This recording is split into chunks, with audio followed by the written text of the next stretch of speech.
Olá, meus amigos. Hoje nós iniciaremos a nossa jornada, onde vocês terão a oportunidade de aprender a fazer a leitura básica de um eletrocardiograma em apenas 4 horas. Isso mesmo, hoje iniciaremos essa jornada nos pautando em conceitos que são conceitos relativamente simples, conceitos que são práticos e sem rodeios. Então, convido você para essa aula, onde estaremos falando sobre a eletrofisiologia cardíaca, ou seja, o nosso primeiro marco para essa viagem rumo à interpretação do eletrocardiograma. Vamos juntos. Bem, começamos com uma pergunta tanto quanto retórica, não é? O que é o ECG, o eletrocardiograma, e qual é a sua utilidade? Bem, o eletrocardiograma é hoje, reconhecidamente, o exame cardiovascular mais versátil que nós temos. Ou seja, é um exame de baixo custo, de fácil aplicação e que traz informações clínicas extremamente relevantes, quer seja para o médico, quer seja para o fisioterapeuta ou para o profissional de saúde que esteja utilizando esse exame, tá? Então, é um exame bastante versátil e que todo profissional de saúde que lidar diretamente com cardiopatas deveria ter o conhecimento, né, para fazer pelo menos uma leitura básica. Então, essa é a nossa intenção, fazer com que você, através de conceitos relativamente simples, tenha a habilidade de fazer essa leitura e interpretação em pouco tempo, tá? Pois bem, o eletrocardiograma nada mais é do que um exame que se destina a estudar a atividade elétrica do coração, né? Nós sabemos que o coração ele tem a capacidade de autoexcitação, ou seja, ele gera potenciais elétricos e distribui para suas estruturas. E a ideia seria o quê? Vamos distribuir eletrodos na superfície do corpo e vamos tentar captar esses potenciais elétricos e converter esses potenciais elétricos em ondas gráficas. E, através desse registro de ondas gráficas, eu terei a possibilidade de ver se o meu coração está funcionando bem ou não em termos elétricos. Bem, Tiago, e tendo essas informações, elas serão úteis para quê? Bem, vocês terão uma aula bônus sobre ciclo cardíaco, onde nós teremos lá a oportunidade de discutir com vocês o passo a passo de como é que o coração funciona, né, em termos fisiológicos. A atividade elétrica, ela é fundamental, ela é, vamos dizer assim, essencial para que todo o passo a passo do ciclo cardíaco aconteça de forma ordenada e fisiológica. Assim sendo, se eu sei como a atividade elétrica do coração está, eu poderia, de certa forma, dizer que as etapas do ciclo cardíaco elas estarão acontecendo de forma normal e fisiológica ou não, puramente analisando a atividade elétrica. Então, veja, através da atividade elétrica eu posso dizer se o coração está funcionando bem ou não. Isso, né, como eu falei, dentro de uma perspectiva relativamente simples, rápida e prática, tá? Então, é a isso que se destina o eletrocardiograma. Eu vou colocar eletrodos que estão dispostos na superfície corpórea, tá certo? E, através da análise, da captação dessas informações elétricas, que são convertidas em ondas, eu poderei, então, dizer se o meu coração está funcionando de forma adequada ou não. Em uma outra aula bônus, você terá a oportunidade de ver como esses eletrodos eles são dispostos na superfície torácica, que possivelmente já deve ser algo conhecido de vocês, tá?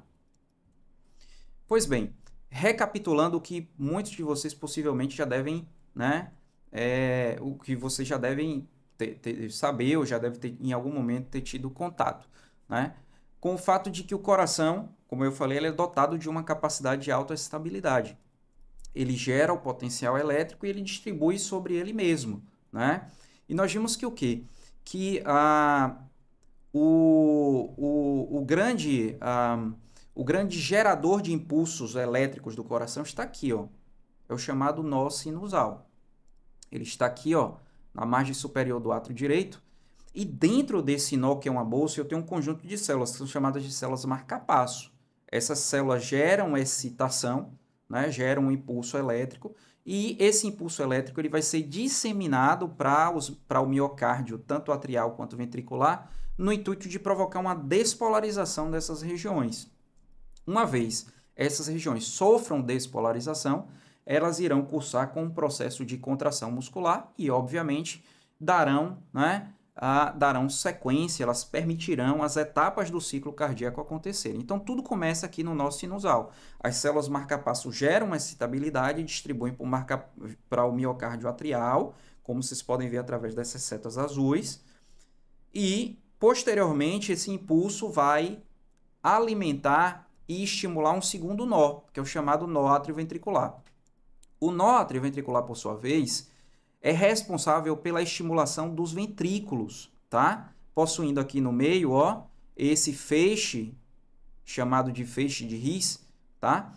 E que possui aí, como bem sabido, né, um ramo esquerdo e um ramo direito, tá? A partir da excitação do feixe de His, eu vou ter, em um segundo momento, o quê?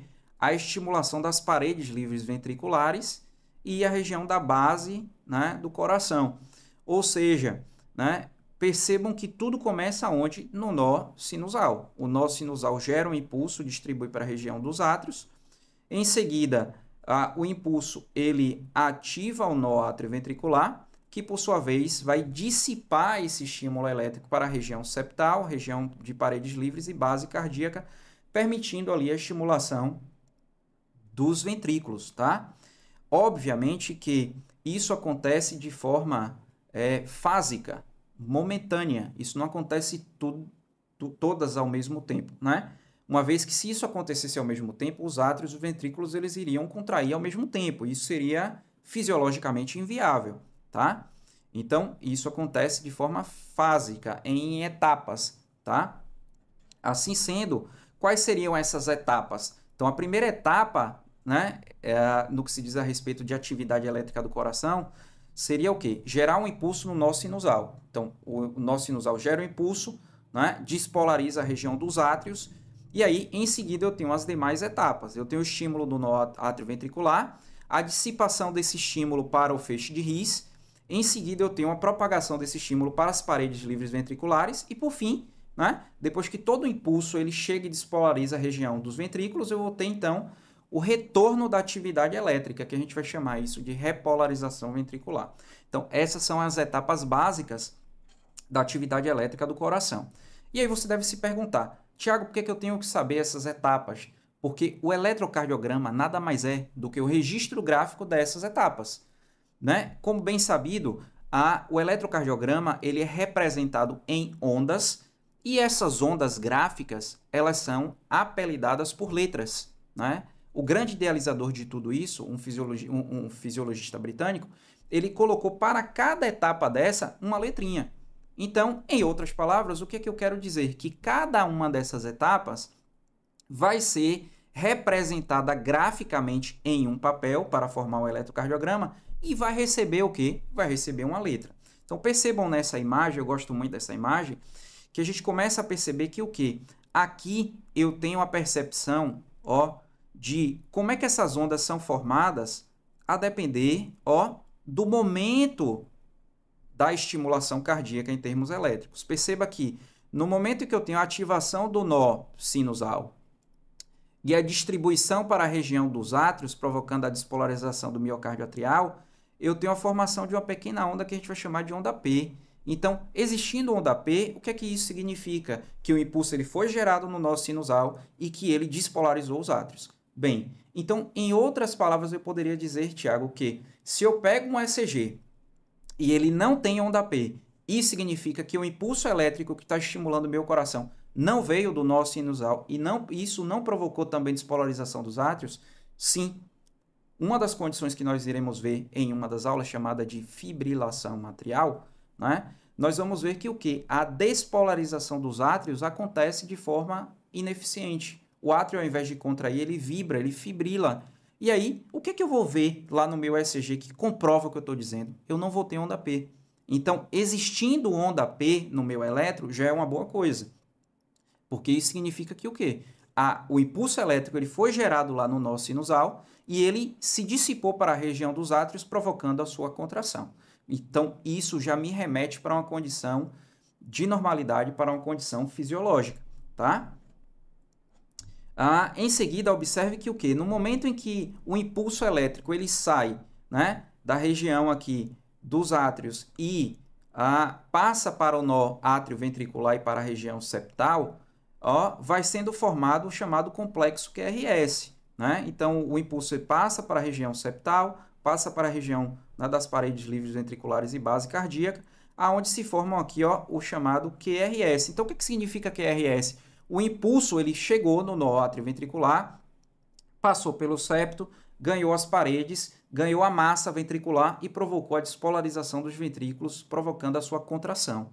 É isso que significa o QRS. Então, perceba que o quê? Que cada uma dessas etapas que nós falamos anteriormente, elas são representadas por essas ondas gráficas e com uma letra. Então, se eu sei o padrão gráfico de normalidade dessas ondas, eu vou dizer o quê? Poxa, do ponto de vista elétrico, meu coração está funcionando adequadamente.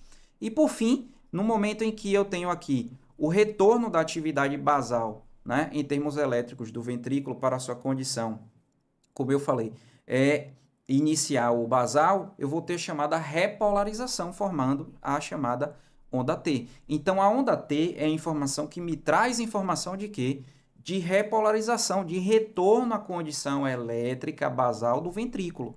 Então, se eu tiver qualquer alteração nessa onda, eu vou dizer que é uma alteração de quê? Uma alteração de repolarização. Se essa onda, não importa agora como é que ela esteja, mas se ela não estiver dentro de um formato fisiológico, eu vou dar lá no meu laudo, existe aqui uma alteração de repolarização ventricular, tá? Isso por quê? Porque a onda T é uma onda que se relaciona diretamente com a condição de repolarização.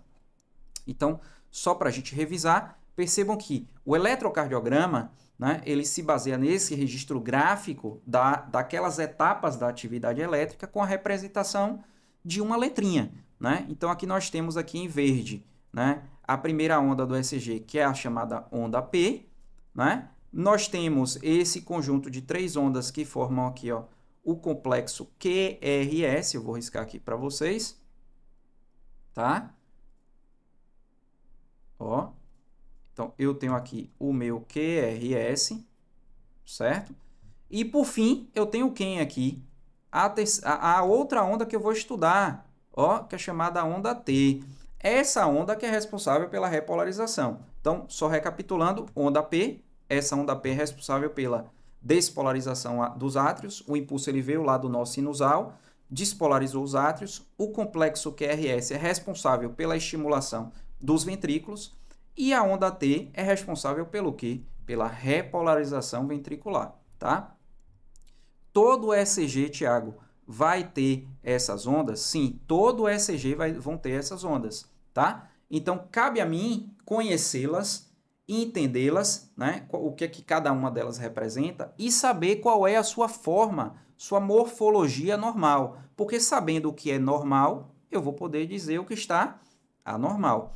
Percebam também que, além das ondas, né, eu tenho também o quê? Eu tenho também o que a gente chama de intervalos e segmentos. Né? Observe que aqui, entre a onda P e o início do QRS, eu tenho essa linha aqui, plana, isoelétrica. Isso aqui eu vou chamar de segmento, certo? Então, sempre que eu tenho uma linha aqui, isoelétrica, ou seja, essa linha não tem nenhuma elevação nem para cima e nem para baixo. Entre uma onda e outra, eu vou chamar isso de quê? De segmento. Nesse caso aqui, eu tenho chamado segmento PR, como está descrito aqui embaixo. Do lado de cá, eu tenho uma linha isoelétrica entre a onda S, que é esse final do QRS aqui, e o início da onda T. Então, linha isoelétrica plana entre uma onda e outra, eu vou chamar de quê? De segmento. Nesse caso, eu tenho o segmento ST, o tão famoso segmento ST que nós vamos estudar quando formos falar lá das alterações de segmento ST, né? Principalmente fazendo aí inferências ao chamado infarto, né? Que a gente sempre ouve falar, os infartos com supra, os infartos sem supra, né? tá? E esses infartos aí, né, essas alterações se dão sobretudo nesse segmento. Então, dois segmentos que serão de nosso interesse, o segmento PR e o segmento ST. Mas nós temos também os chamados intervalos, né? O intervalo ele é maior em termos elétricos do que os segmentos. Segmento é entre uma onda e outra. E o que seria um intervalo, né? O intervalo, ele mede, de fato, um intervalo de tempo entre uma onda e outra, o início de uma onda e o início de outra onda, ou o início de uma onda e o fim de outra onda. Por exemplo, vou mostrar aqui para vocês, né, um dos segmentos que nós vamos estudar muito, tá? Que é, ó, o segmento PR. Observem aqui, ó. Deixa eu colocar a nossa caneta. Aqui, ó, eu tenho o chamado intervalo, intervalo PR, né? Falamos do segmento PR, mas nós temos também o intervalo PR. O intervalo, ele começa aqui, ó, no início da onda P, tá? Eu tenho aqui o início da onda P e o início do quê? Do QRS. Então, a isso tudo aqui, ó, nós chamamos de quê? Intervalo PR. Não confunda intervalo PR com segmento PR. O segmento é só o quê? Ó, o final aqui da onda P com o início do QRS. Então, é uma linha isoelétrica que está entre uma onda e outra. Já o intervalo, ele vai do início da onda até o início da outra onda. Então, esse aqui, ó, é o intervalo PR, tá? Um outro intervalo que nós temos é esse intervalo aqui, ó, QT, que nós vamos estudar bastante também. Que ele vai daqui, ó, da onda Q, do início da onda Q até o final da onda T, tá? Então, esse é o intervalo QT. Então, dois intervalos que nós vamos estudar bastante, intervalo PR e intervalo QT, e dois segmentos que nós vamos estudar bastante, que é o segmento ST e o segmento também PR, tá? Então, dois segmentos e dois intervalos que nós iremos estudar, tá? Clinicamente falando, o segmento ST ele vai ser mais importante e mais estudado. Por isso, nós iremos, nesse curso, dar ênfase a esse segmento. Bem, vamos observar que aqui nessa imagem, nós temos o quê? Nós temos a disposição dessas ondas eletrocardiográficas em um papel milimetrado, que é o papel que é utilizado como padrão para a produção do ECG. Tiago, por que isso tem que ser feito em um papel milimetrado? Porque o papel milimetrado me dará a oportunidade de saber ou de poder ali calcular qual é a largura das ondas, qual é a altura das ondas. Isso vai de certa forma, me prover informação a respeito da morfologia daquelas ondas. Eu vou saber quanta altura e quanta largura se elas estão dispostas dentro de um aspecto de normalidade. Então, o papel milimetrado vai me ajudar a contar para que eu possa saber, de fato, qual é a largura, qual é a altura. Essas ondas elas estão dentro de um padrão de normalidade. Então, por isso que o ECG ele precisa ter esse registro gráfico em um papel milimetrado. Ele é cheio de quadrados, como vocês podem observar. Em uma das aulas, nós vamos mostrar a vocês como é que essa análise morfológica ela é feita. Não se preocupem, nós vamos falar da análise morfológica de onda a onda, qual é o padrão e o aspecto de normalidade. E vamos falar também sobre as questões patológicas. Quando é que você identifica que uma onda é patológica e qual o significado dessa alteração morfológica, tá? Então, observem que aqui eu tenho, né, a disposição dessas ondas eletrocardiográficas e que esse conjunto aqui, ó, é um conjunto que contém as ondas que nós falamos. A onda P, aqui no iniciozinho, eu tenho o QRS e aqui no final a onda T. Então, esse conjunto de ondas que representa aquelas etapas da atividade elétrica, nós poderíamos dizer, de certa forma, que eles representam um batimento cardíaco, certo? Assim sendo, nós temos quantos batimentos cardíacos dispostos aqui? 1, 2, 3, 4, 5, 6 batimentos, certo? Então, é nisso que se consiste o ECG, na representação gráfica dessas ondas que representam o passo a passo da atividade elétrica do coração. Então, eu tenho aqui onda P, que significa o quê? Lembrem, geração do impulso no nó sinoatrial, com o quê? Com despolarização dos átrios. Então, está aqui a minha onda P, certo? Ó. Em seguida, eu tenho o quê aqui? O meu QRS. O que é que o QRS significa, novamente? O impulso ele chegou ao nó atrioventricular, passou pela região septal, parede livre dos ventrículos e provocou o quê? A despolarização de toda a massa ventricular. E, por fim, eu tenho a onda T, que representa o quê? A repolarização dos meus ventrículos. Então, se eu penso, por exemplo, em estudo atrial, eu tenho que olhar para onde? Para a onda P. Se eu estou pensando em um estudo ventricular, eu tenho que dar ênfase a quem? Ao QRS e à onda T. Esse eletro aqui é um eletro que nós chamamos de eletro em ritmo sinusal, que nós vamos ver em uma próxima aula. O que é que significa esse tal ritmo sinusal? O ritmo sinusal é um ritmo fisiológico em termos elétricos. E nós vamos entender, e nós temos atributos para identificarmos em um eletro quando é que esse ritmo é considerado sinusal. E aqui eu já dou uma pista para vocês. Qual é essa pista? A presença da onda P. Se tem onda P, isso já me dá margem inicialmente para falar que o eletro ele está em ritmo o quê? Sinusal. E se não tem onda P, Thiago? Se não tem onda P, o ritmo não é sinusal. E aí como é que eu vou chamar? De ritmo não sinusal mesmo, tá certo? E isso tem uma implicação prática, uma implicação clínica, tá bom?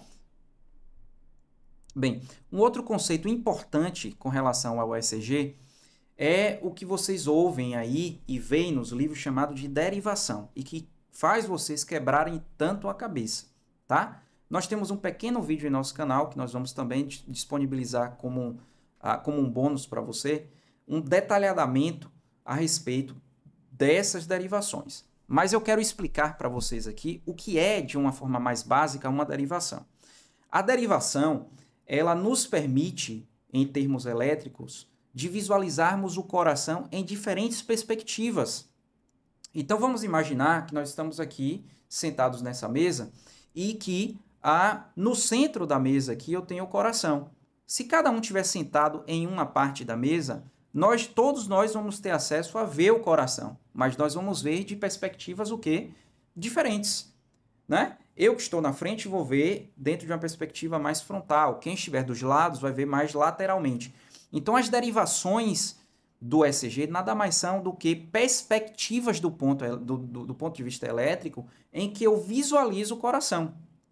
Haverá derivações que me dará, por exemplo, uma visualização mais inferior. Outras derivações me darão uma visualização dentro de uma perspectiva mais anterior da parede do coração. Outras derivações focarão no aspecto dorsal ou posterior do coração, que hoje é chamado de região também lateral, né? Outras derivações me permitirão avaliar a atividade elétrica do coração dentro de uma perspectiva mais lateral, né? Então, essas derivações elas foram criadas para permitir, em sentido prático, que a gente avalie o coração de diversas perspectivas. Um outro exemplo que eu dou é como se tivesse uma pessoa sentada no banco de uma praça e se todos nós estivéssemos na janela de um prédio, em diferentes apartamentos. Todos nós vamos ver a pessoa sentada lá no banco da praça, correto? Mas cada um vai ver de uma perspectiva diferente, né? Quer seja mais lateral, mais superior, mais inferior, né? Mais anterior, mas todos nós vamos ver. Então, a ideia da derivação é simplesmente mostrar-nos que nós podemos avaliar o coração em termos elétricos, mas de diferentes perspectivas. Então, é só isso, né? Parece complicado, mas é só isso, tá? E aí nós temos as chamadas derivações. Aí temos as derivações frontais, que são aquelas que formam aquele eixo hexaxial, que vocês possivelmente já viram nos livros, né? Que é esse sistema aqui hexaxial, em que eu tenho aí, né, as derivações do plano frontal, que são D1, D2, D3, AVF, AVR e AVL, né? E eu tenho as derivações precordiais, que são derivações especiais que vão me dar ali informações importantíssimas, sobretudo com relação à função ventricular, tá certo? Então, eu tenho derivações do plano frontal e eu tenho as derivações precordiais, que são derivações especiais, V1, V2, V3, V4, V5, V6, que são derivações especiais, de certa forma. Nesse sentido, não vamos esquecer que o quê? Né? Que essas derivações do plano frontal, D1, D2, D3, AVR, AVL e AVF, né? Elas me permitirão avaliar o que a gente chama de eixo elétrico do coração. Todos nós sabemos, e já foi dito anteriormente, que o impulso elétrico, ele sai aqui do nó sinusal, esse impulso desce, né? Segue em direção ao nó atrioventricular, tá? E ganha aqui a região ventricular, tá? Então, nós dizemos que o quê? Em linhas gerais, o impulso elétrico, ele faz um vetor descendo e um outro vetor que se desloca para a esquerda, tá? Dessa forma, nós dizemos que o quê? Que o eixo elétrico do coração ele é formado a partir desse vetor resultante aqui, ó, tá? Então, de certa forma, nós dizemos que o quê? O eixo elétrico do coração, ó, ele está dentro desse quadrante aqui, ó. Por quê? Porque o vetor resultante da atividade elétrica, ele é gerado a partir, né, desse ato de descer do impulso e deslocar-se para a esquerda. Então, nós dizemos que um coração, em termos elétricos, ele está no eixo quando, né, ele tá, o seu comportamento elétrico ele é visto como dentro desse quadrante aqui. E nós vamos ter uma aula para a gente identificar se o eixo elétrico do coração ele está dentro do quadrante normal ou não. Qual exemplo eu dou para entendermos como é que funciona de forma prática esse eixo elétrico do coração? Então, vamos a um exemplo. Vamos imaginar que eu vou para São Paulo toda segunda-feira, tá?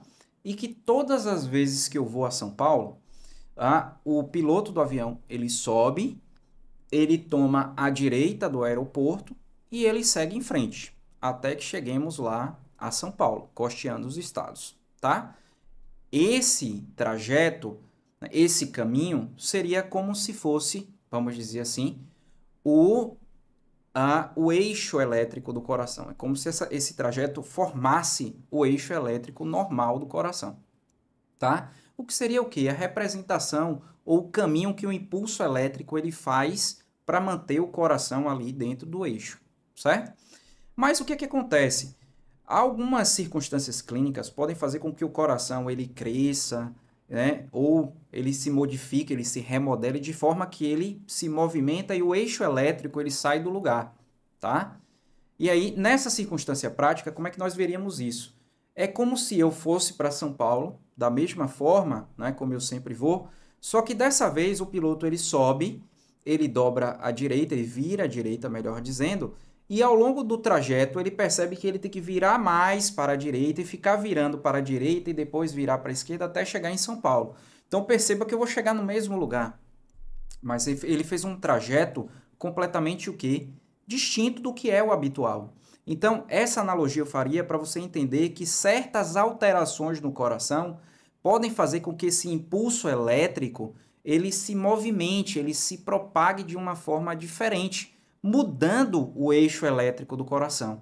E aí nós vamos ter, em uma das nossas aulas, artifícios para que a gente possa olhar lá no registro eletrocardiográfico e dizer assim, poxa, esse coração está com o eixo elétrico alterado.